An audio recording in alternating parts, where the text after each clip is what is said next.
পথিক ও বটগাছ। গ্রীষ্মের একটি দিন কয়েকজন পথিক দুপুরবেলা রোদের তাপে ভীষণ ক্লান্ত হয়ে পড়েছিল। বনের মধ্য দিয়ে যেতে যেতে তারা দেখতে পায় বিশাল বড় একটি বটগাছ। বটগাছ দেখে তারা তার নিচে গেল আর তার ঠান্ডা ছায়ায় বসে একটু বিশ্রাম করতে লাগলো।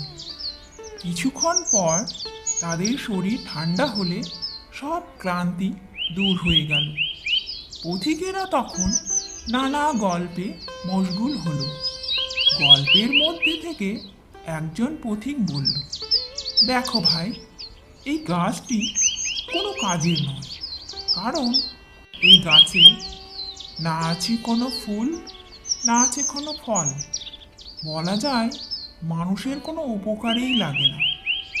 বটগাছ এই কথা শুনে বলল, মানুষ বড়ই অকৃতজ্ঞ, কারণ যখন আমার আশ্রয়ে থেকে উপকার পাচ্ছে তখনই আমার নিন্দা করছে অম্লান মুখে। উপকার নিয়েই বলছে আমি মানুষের কোনো উপকারে লাগি না।